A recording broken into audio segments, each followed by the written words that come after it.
Voilà, merci beaucoup pour l'invitation. Bon, alors c'est une belle salle de spectacle, donc on va essayer d'être à la hauteur. Et voilà, donc comme c'est une salle de spectacle, bon, faites attention à vos GSM, mais n'hésitez certainement pas à échanger. Voilà, ça c'est mon compte Twitter, donc si vous avez des remarques et tout, n'hésitez vraiment pas. C'est une manière d'interagir ensemble sur ce sujet-là. Alors, voilà, ça c'est une photo assez simple, hein, c'est une représentation de la société. Aujourd'hui, c'est vrai que les gens interagissent de plus en plus. Alors, pas forcément dans les rues, mais ils interagissent de plus en plus via Internet. Aujourd'hui, avec son smartphone, on peut entrer en contact assez rapidement avec à peu près tout le monde en quelques clics. Du coup, c'est vrai que les gens ont commencé à jouer un rôle de plus en plus actif sur Internet. Au début, on consommait, on allait voir des sites Internet pour avoir de l'information. Et puis, on a commencé à échanger des fichiers musicaux. C'était pas toujours très légal, mais enfin, ça se faisait. Et puis, finalement, on a aussi fait des blogs. Et puis, les réseaux sociaux sont arrivés. On échangeait des commentaires, etc. Et cette technologie du web a permis vraiment d'entrer en interaction. Et les gens ont voulu aller plus loin, progressivement. On a finalement utilisé la technologie du numérique pour se rendre des services. Ça a donné toute une série d'initiatives très très différentes. Là-dedans, il y a certainement des noms que vous connaissez, le Couchsurfing, Airbnb, Last Minute, etc. Voilà, c'est toutes des plateformes qui ont permis, d'une manière ou d'une autre, à un particulier de jouer un rôle qu'il n'avait pas. Alors c'est typiquement je mets ma maison en location, je trouve que ma voiture, j'ai une voiture, ça coûte cher et finalement je l'utilise vraiment pour rouler 5% du temps et le reste elle reste sur un parking. Ou l'exemple de la foreuse, une foreuse, hein, je ne sais pas si tout le monde a une foreuse, mais typiquement c'est un truc qui coûte 100-150 € et vous vous en servez à peu près 4 minutes par an quand tout va bien pour faire des trous, pour planter, pour mettre un tableau ou quelque chose comme ça. Donc les gens se sont dit que finalement ça ne servait à rien et qu'on pouvait imaginer de mutualiser. C'est ce qu'on a appelé la sharing economy, économie du partage, économie collaborative. Alors c'est des mots, aujourd'hui on les utilise un peu à tort et à travers. En fait, aujourd'hui, l'économie collaborative, ça ne veut plus rien dire dans l'acceptation des gens parce qu'on regroupe typiquement Airbnb et le Couchsurfing. Je ne sais pas si vous connaissez le Couchsurfing. Est-ce que quelqu'un connaît ? Ouais. Donc l'idée, pour ceux qui ne connaissent pas, c'est du Airbnb, mais vous accueillez les gens chez vous et vous ne leur demandez pas d'argent. Vous les accueillez et voilà, vous passez une soirée avec eux, vous leur faites à manger, parfois vous les emmenez se balader, vous leur montrez la ville, etc. À côté de ça, vous avez Airbnb, les gens arrivent, ils logent chez vous, ils repartent, ils payent. Voilà. Donc c'est ça qui est important à comprendre, c'est qu'il y a parfois, sous ce vocable très général d'économie collaborative, on met des concepts très différents avec, je dirais, un élément commun, c'est le particulier. Le particulier qui va prêter sa maison, qui va devenir cuisinier, jardinier, etc. Voilà, donc deux philosophies différentes. Une où c'est presque anticapitaliste, hein, c'est vraiment une vision très sur l'échange. Une autre qui est finalement une manière de faire du business autrement et qui est finalement une autre forme de capitalisme. Hein. Uber n'a rien du tout de collaboratif. Airbnb n'est pas du pur collaboratif au sens échange du terme. C'est une nouvelle façon de faire du business. C'est le business de la commission. Hein. C'est mettre les gens en interaction et puis prélever finalement une commission. Et c'est souvent très, très lucratif, évidemment. Alors, elles ont plusieurs choses en commun. Je disais, ces plateformes, elles ont en commun le fait du particulier. Ça, c'est très important, et c'est ça qui est très disruptant, qui est très nouveau finalement dans notre société, dans notre économie, c'est qu'aujourd'hui on a des hôteliers qui ont des infrastructures, qui ont des hôtels, qui investissent dans du physique, et puis on a à côté, dans du personnel aussi, et puis on a des particuliers qui en quelques clics deviennent entre guillemets hôteliers, qui deviennent entre guillemets cuisiniers, chauffeurs, livreurs, etc. Et donc ça change énormément la donne. Donc ce particulier, c'est un élément commun, et puis c'est la promesse, cette promesse-là. C'est une promesse financière. Pas plus tard que ce matin, sur mon compte Facebook, j'ai vu une publicité où on me disait, voilà, si tu deviens cuisinier sur notre plateforme, tu pourras gagner jusqu'à 2500 € par mois. Voilà. Et donc c'est la promesse d'arrondir ses fins de mois, c'est de gagner de l'argent. À côté de ça, c'est aussi une promesse pour le particulier de payer moins cher. Airbnb se revendique très clairement moins cher que le secteur hôtelier. Quelqu'un m'a dit une fois chez Airbnb, nous, grosso modo, on est 40% moins cher qu'à l'hôtel. Et cette promesse de gagner un peu d'argent, en tant que journaliste, ça m'a fait quelque chose. Je me suis dit, mais au fond, il y a de plus en plus de plateformes différentes. Est-ce que, en étant un petit peu chauffeur, ou un petit peu cuisinier, un petit peu, etc., je peux arriver à gagner ma vie? Et donc, je me suis dit, voilà, pendant un mois, je ne vais plus au travail, mais je ne vais pas glander, je vais m'inscrire sur toutes ces plateformes et je vais essayer d'en vivre. Et je me suis fixé l'objectif de gagner 2500 € en un mois. Alors, je précise, 2500 € brut, c'est-à-dire avant impôt. Donc, l'idée, c'était d'arriver à quelque chose comme, pas tout à fait 1500 € sur un mois, ce qui doit correspondre à un salaire potable. Alors, je suis devenu hôtelier sur Airbnb, je suis devenu cuisinier sur Menu Nextdoor, je suis devenu jardinier au travers d'une plateforme belge qui s'appelle Listminute. C'est une version miniature du géant américain TaskRabbit, récemment repris par Ikea. Et j'ai été livreur à vélo sur les plateformes que vous connaissez peut-être, Deliveroo et Take It Easy. Take It Easy qui était une plateforme belge qui, entre-temps, a fait faillite. Et je pense que j'y suis pour rien. Mais bon, ça, c'est pas prouvé. Voilà, donc... grosso modo, l'expérience a été assez facile. Je me suis inscrit simplement sur une plateforme sans bouger de mon canapé et j'ai commencé à endosser différents rôles. Et pendant un mois, j'ai cherché des jobs. J'ai loué ma maison les week-ends. J'ai livré des tonnes de plats. J'en ai cuisiné aussi. J'ai intoxiqué personne. Mais voilà, j'ai vraiment vécu 100% au travers de cette économie collaborative / économie des plateformes. Et comme je déclare évidemment l'ensemble de mes revenus, j'ai aucun souci à vous les dévoiler. Comme ça, ça vous donne une idée. Donc ça, c'est ce que j'ai gagné en un mois, activité par activité. On peut rentrer dans les détails, mais ce qui est intéressant de voir, c'est que, en gros, c'est mon revenu horaire en fait qui est intéressant. Aujourd'hui, sur une plateforme comme Menu Nextdoor, en tant que particulier quand même assez amateur dans la cuisine, j'ai pas des notions très très poussées, ça m'a rapporté presque 11 € de l'heure, en brut, avant impôt. Et donc, en gros, j'ai même pas réussi dans aucune des activités à avoir même du 15 € de l'heure en brut. Donc, effectivement, ce sont des revenus qui sont très très faibles. D'autant plus que je l'ai fait sous le statut de l'indépendant.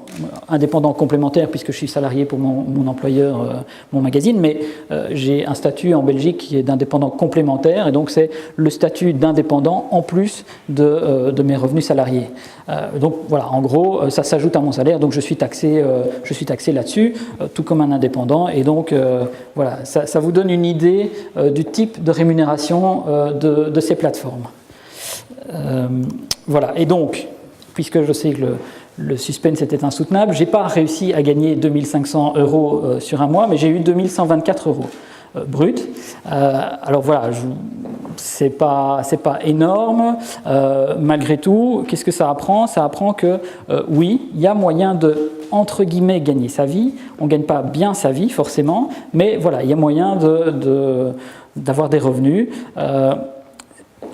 Enfin, vraiment, c'est plutôt, ça marche plutôt quand c'est du revenu complémentaire. Et donc, l'idée de combiner tous les boulots, c'est compliqué, c'est pas top, etc. Mais voilà, si je vais jardiner de temps en temps et que je gagne quelques dizaines, quelques centaines d'euros par mois en plus, voilà, ça fonctionne.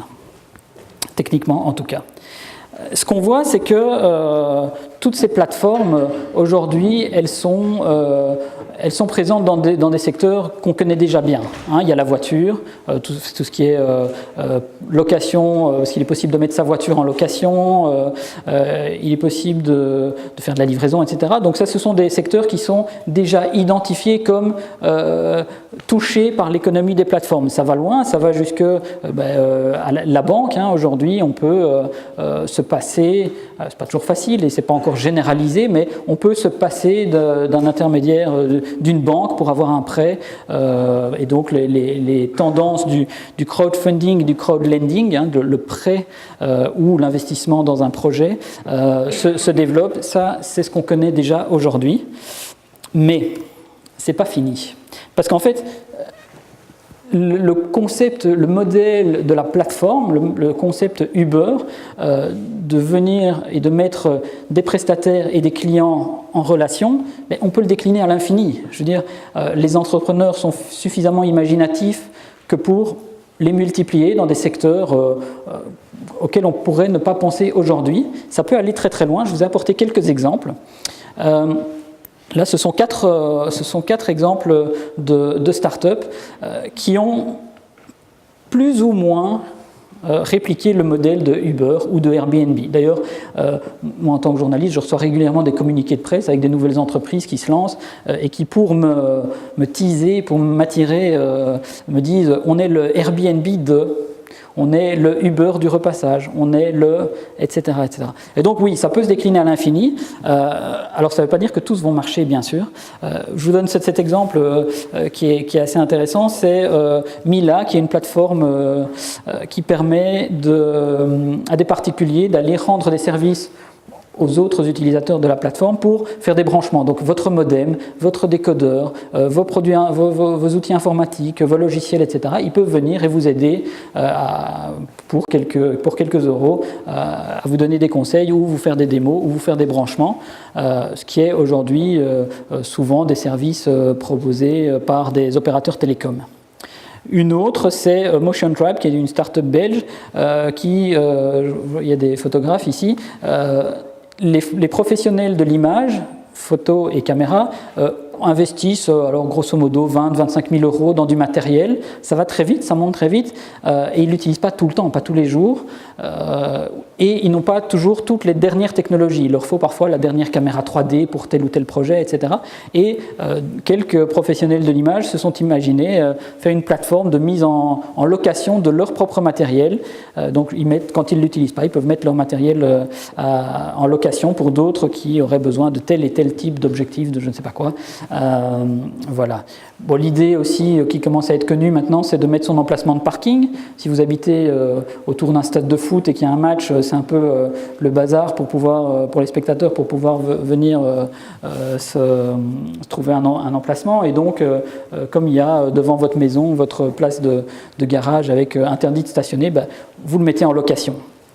Et même au niveau du marketing, on peut imaginer que les pros du marketing ne vont pas être impactés par ce genre de phénomène. Et pourtant, Eyaka est une plateforme où les marques type Danone, Nestlé et autres lancent des demandes. Par exemple, ils ont un nouveau produit, ils ont envie d'une nouvelle campagne, ils veulent un nouveau logo, ils ont besoin d'une idée créative. Ils lancent l'idée, ils promettent un prix, alors soit de l'argent, soit leur poids en yaourt ou je sais pas quoi, bon bref, et des utilisateurs de la plateforme peuvent postuler, proposer leurs idées et donc quelque part court-circuiter le professionnel du marketing, pourquoi pas. Et donc ce type de plateforme peut se développer, même dans l'énergie, on peut imaginer plus tard qu'on produise son électricité, on la stocke dans une batterie et on la vende à son voisin, pourquoi pas. Donc il y a des tas de tests qui vont être développés, des échecs aussi probablement. Voilà, l'une des questions, et je pense qu'on en débattra tout à l'heure, c'est de savoir jusqu'où il y a une concurrence et jusqu'où elle est déloyale ou pas. Est-ce que le fait que ce particulier devienne chauffeur de voiture, chauffeur de taxi, ou que ce particulier devienne hôtelier, est-ce que ça reste loyal ou pas? Alors, pour vous donner une idée aussi, parce que ça c'est un phénomène, les grands acteurs du numérique s'installent sur des marchés et une des grandes questions c'est c'est la question de leur fiscalité. Ils viennent, ils s'installent sur un marché, ils créent une activité et en général tout remonte, tout est aspiré vers des pays à fiscalité plus favorable, on va dire. Et donc, par exemple, Airbnb, je le montre ici, c'est le cas de la Belgique, j'ai recherché un petit peu leur compte, ils n'ont pas d'entreprise en Belgique. Voilà. Donc, toutes les commissions prélevées sur les activités en Belgique n'apparaissent pas. Et donc c'est intéressant de voir que de tous les acteurs, enfin les principaux acteurs de l'ubérisation, aujourd'hui, il n'y a que 44 000 € d'impôts qui reviennent à l'État belge. En sachant qu'il y a quand même du chiffre d'affaires qui est réalisé, la plupart ne payent pas de TVA non plus. Donc voilà, ça c'est aussi une face à connaître de l'ubérisation, de ces acteurs qui viennent et qui créent du business.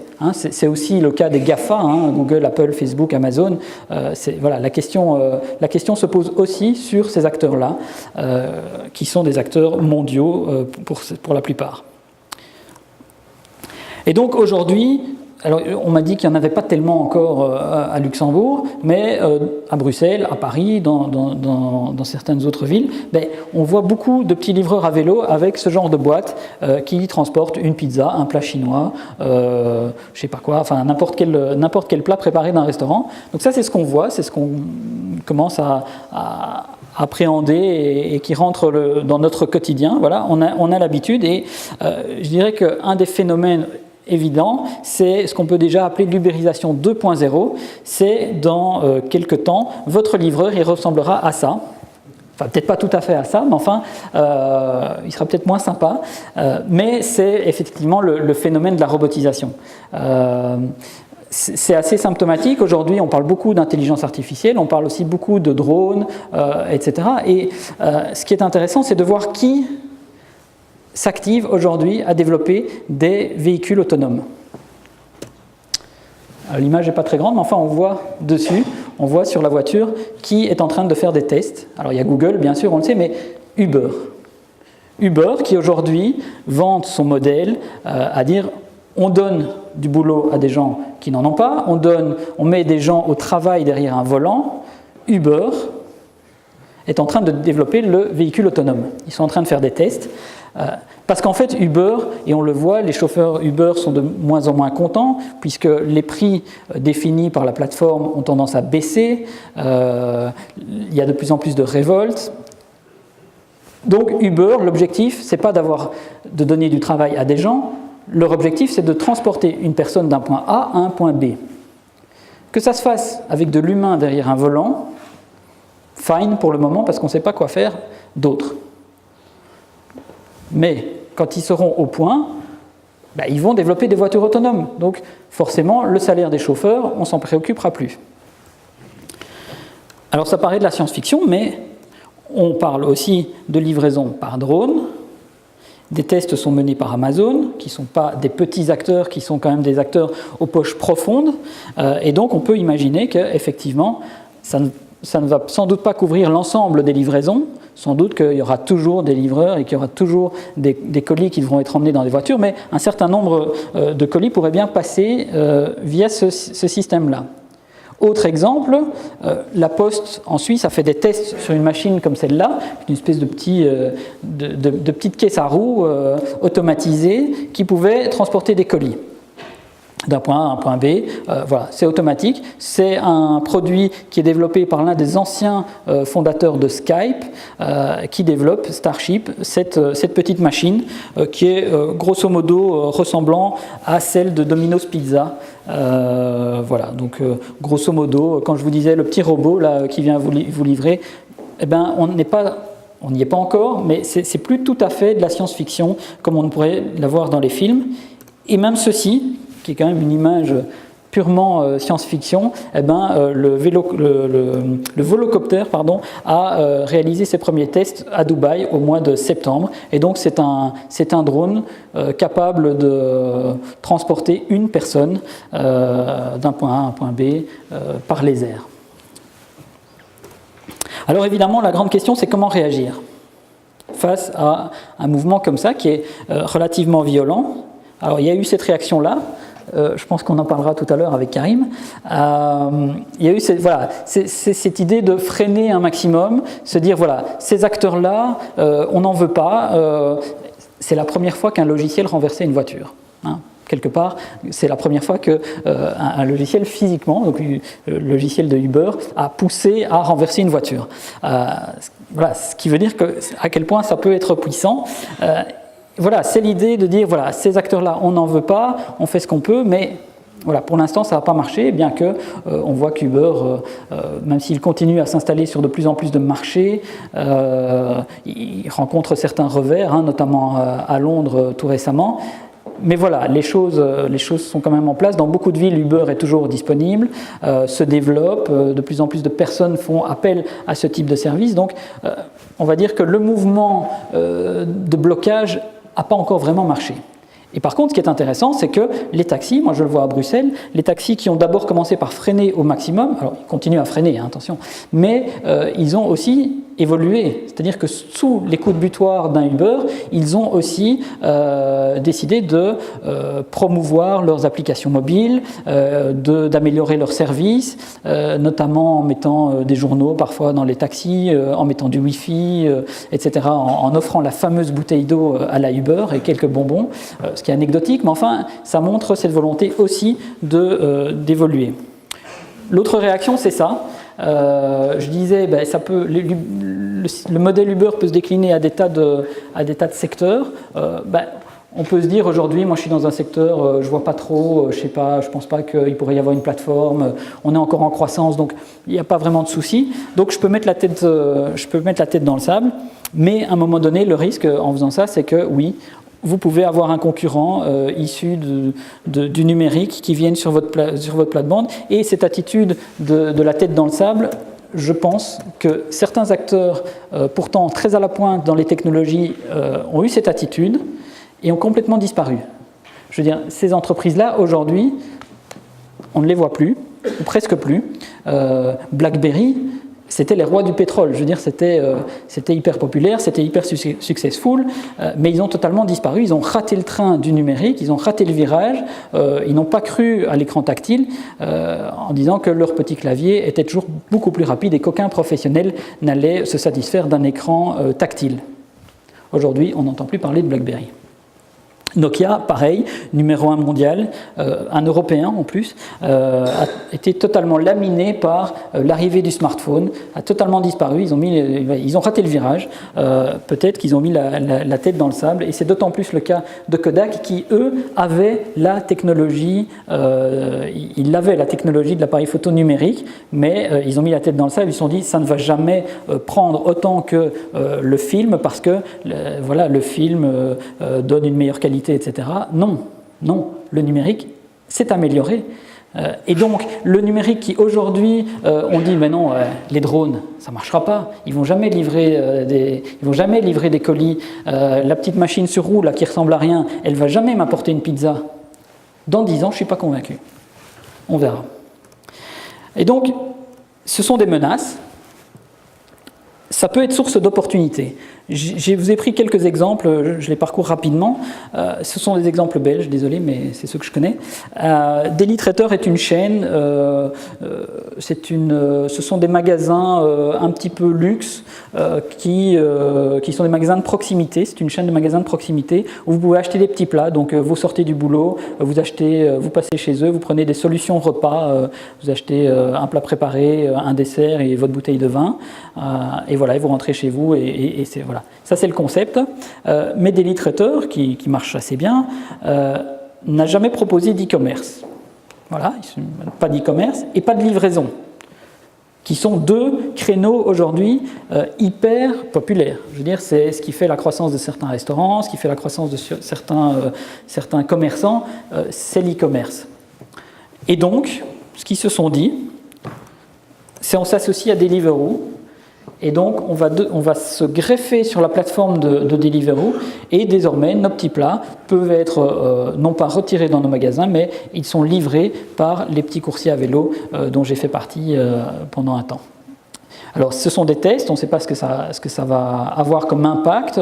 Pour l'instant, ce qu'on voit, c'est que le personnel de magasin travaille plus parce qu'ils doivent gérer un canal en plus de livraison. Bon, ils acceptent de faire cet effort-là pour l'instant parce que ça reste relativement anecdotique, mais voilà. Après, on verra. Est-ce que ça va permettre à des litraiteurs de se développer, d'engager plus de personnes, ou bien est-ce qu'on va mettre la pression sur les gens? Bon, ça, c'est un autre débat, mais ce sont des points d'attention à avoir. Alors, autre exemple qui est un petit peu le même, c'est AB InBev, qui est groupe très connu pour ses bières, qui s'est associé à Uber Eats et des magasins de proximité à Bruxelles pour faire de la livraison de bières. Donc, vous êtes chez vous le soir devant Netflix ou devant autre chose, il vous manque une bière, vous la commandez en quelques clics sur Uber Eats. Alors, je ne sais pas si c'est très populaire, mais probablement que les soirs de match ou Coupe du Monde, ça peut avoir un certain succès. Mais voilà, l'idée, c'est ça, c'est de s'appuyer sur ce modèle-là pour faire du business.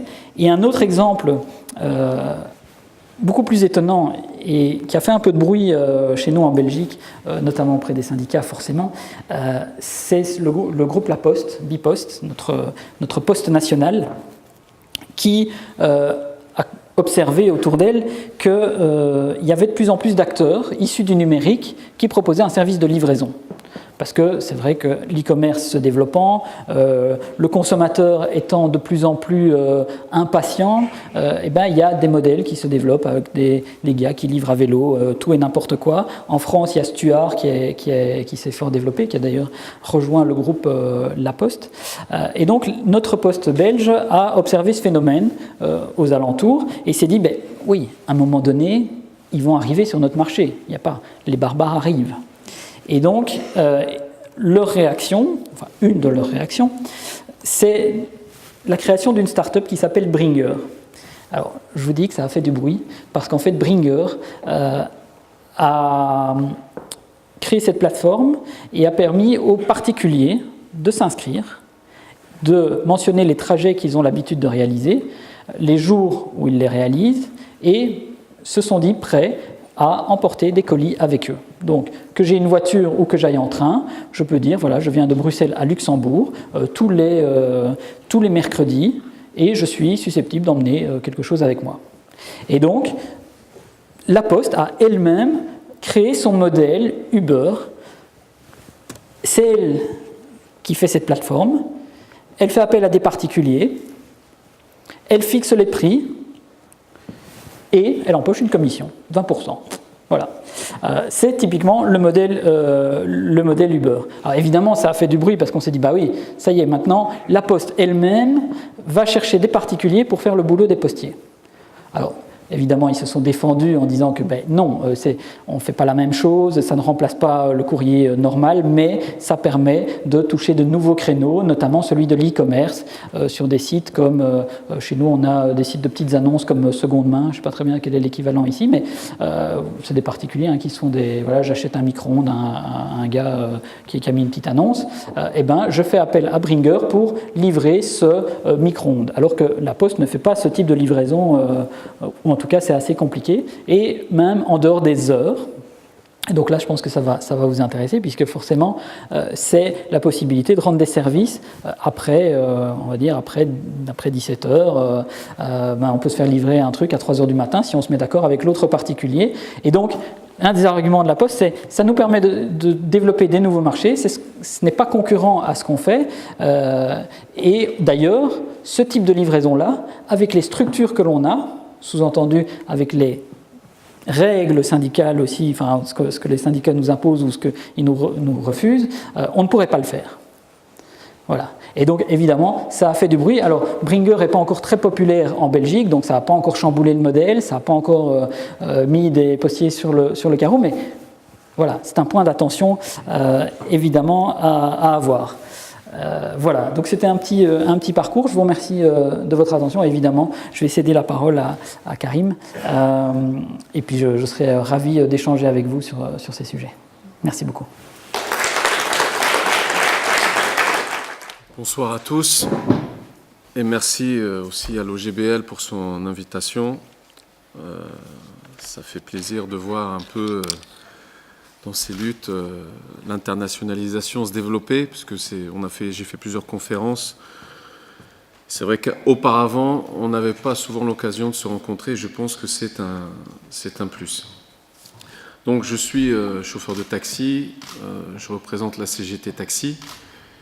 Et effectivement, ces dernières années, on a dû se confronter à un modèle de société que moi, en tant qu'être humain et encore plus en tant que syndicaliste, je refuse. Voilà, cette idée que mon travail, pour lequel je passe déjà un certain nombre d'heures, ne serait pas assez rémunérateur et que je devrais faire appel à des intermédiaires bienveillants pour améliorer mes fins de mois. Ce concept-là, déjà, à la base, je le refuse. Je le refuse. Je ne le trouve pas souhaitable. Donc, c'est vraiment, il s'agit d'une problématique sur le modèle de société qu'on souhaite. Donc, est-ce qu'on souhaite accepter d'être mal payé au quotidien et d'être donc obligé d'aller ensuite faire jardinier ou pseudo-chauffeur de taxi? En tout cas, ça ne me semble pas être le modèle de société souhaitable. Sur l'appellation, Christophe l'a évoqué, mais je trouve cette appellation, que ce soit économie collaborative ou économie de partage, totalement abusive. Et juste pour vous citer, par exemple, un exemple sur cet écran de fumée, c'est les courses que pratiquaient ces plateformes dites collaboratives. J'utilise le passé puisqu'elles ont été condamnées, j'en reparlerai, étaient des prix égaux, voire supérieurs aux prix pratiqués par les taxis, que ce soit à Paris, à Lyon ou à Lille. Voilà, pour vous donner un exemple, si vous connaissez, Paris-Orly, aujourd'hui c'est 35 €. Nous, à l'époque, en 2014, on avait fait des courses avec des huissiers par ces plateformes d'économie de partage. Et on était Paris, rive droite, Orly, 40 €. Voilà, donc si vous voulez, ça, c'est un exemple fort qui montre la réelle volonté de ces plateformes. Notre combat, et ce sera un peu mes trois parties que je vais vous développer brièvement ce soir, c'est qu'on a déjà eu à faire une guerre sur l'image, une véritable guerre de communication face à ces plateformes. On a dû ensuite affronter nos politiques, qui étaient au mieux passifs, au pire complices. Et enfin, on a dû mener une bataille juridique, dont je vous exposerai les différents aspects, de manière brève, ne vous inquiétez pas. Mais l'aspect le plus intéressant de ces luttes juridiques, c'est que devant le juge, vous voyez la vraie nature de ce que sont ces sociétés. Et c'est très, très révélateur. Donc, au début, quand ces sociétés sont arrivées en France, et notamment à Paris, donc non seulement elles font une communication, elles sont très fortes, hein, elles se présentent comme révolutionnaires, le progrès, mais elles sont aussi une conduite très agressive par rapport aux acteurs existants. Donc pour prendre notre exemple concret, quand Uber Pop arrive, Hitch ou Jump, qui était une plateforme belge qui a disparu aujourd'hui, ils se présentaient comme voilà l'avenir face aux taxis qui étaient les casseurs de machines, qui étaient les défenseurs de la bougie.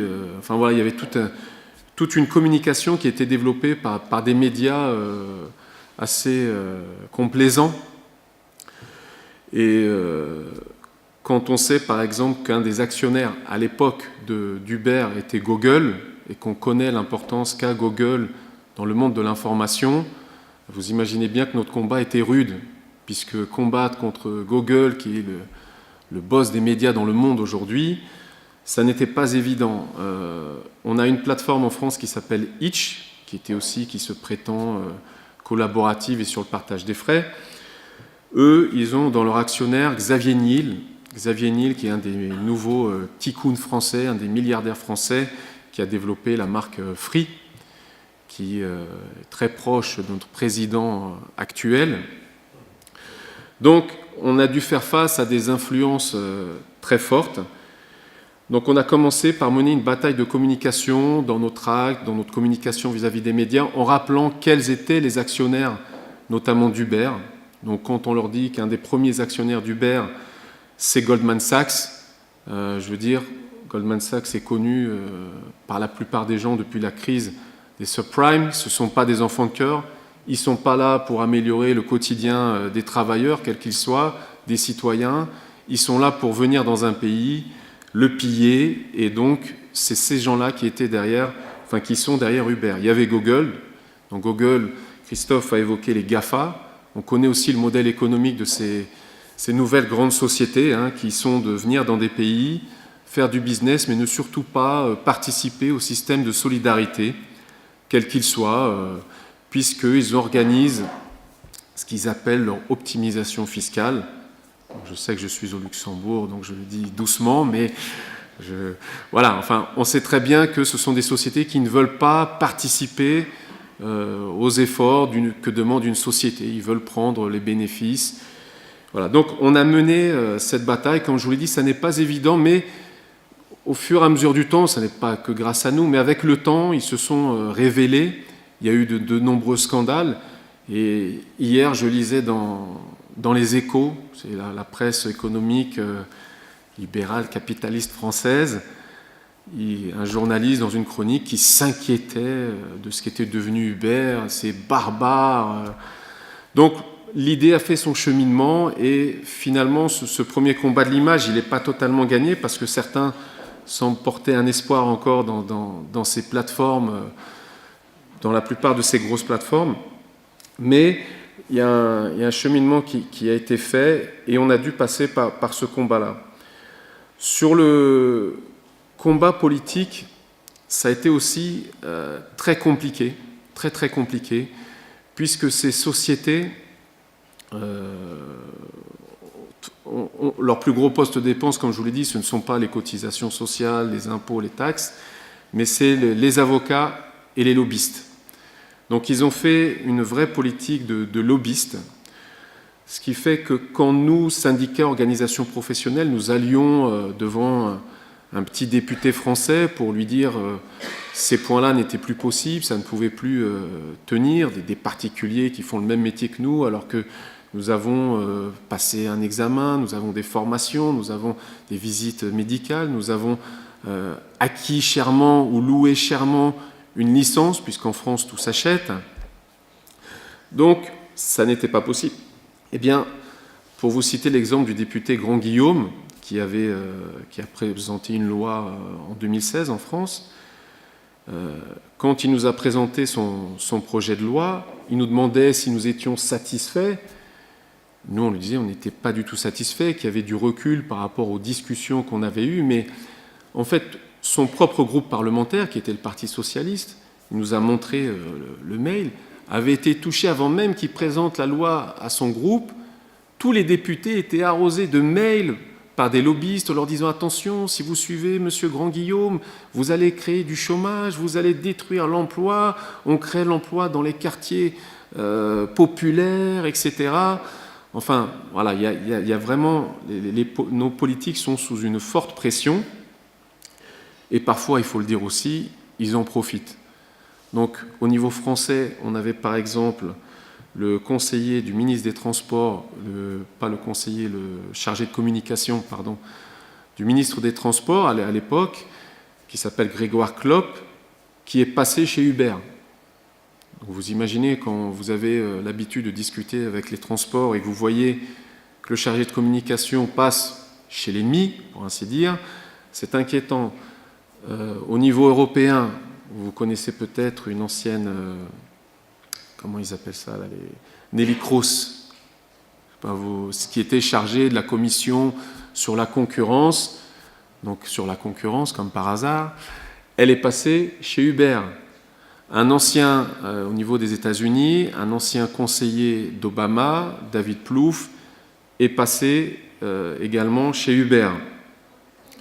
Donc, on avait un système politique soit non réactif, apathique, ou alors complètement complaisant. Donc ça n'a pas été facile de leur montrer qu'il y avait une situation d'injustice, puisque nous, c'est ça que nous voulions dénoncer, quoi. C'était le fait que nous faisions au final le même métier sans en avoir les mêmes règles, tout simplement.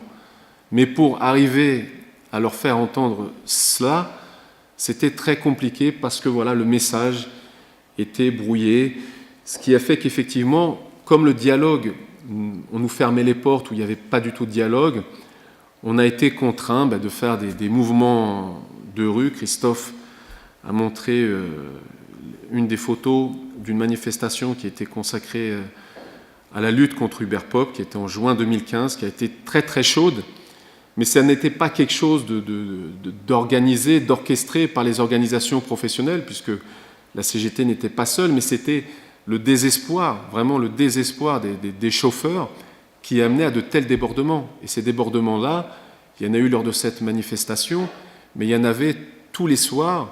Les chauffeurs s'organisaient pour faire justice eux-mêmes. C'est malheureux à dire, mais ils se sentaient... Il y avait une démission de l'État, à leurs yeux, qui était réelle. Donc, voilà. Donc, pour nous, voilà, ces plateformes sont un danger pour notre démocratie, nos démocraties, pour nos systèmes sociaux, ce qui a amené à cette lutte, et donc on n'a pas abandonné. Et puisque nos politiques, ils ont bougé, il y a eu des lois qui ont permis d'encadrer, d'interdire certaines pratiques, mais on a dû mener le combat juridique, comme je vous disais. Et ce combat juridique m'a permis, moi personnellement, qui représentais donc mon syndicat en tant que partie civile dans ces procédures contre Hubert Popp, contre Rich, m'a permis de voir vraiment le cynisme, et la nature et l'organisation mafieuse, notamment d'Hubert. Donc, vraiment au procès, je ne suis pas coutumier des cours de justice, mais j'avais vraiment l'impression d'être dans un film de Scorsese.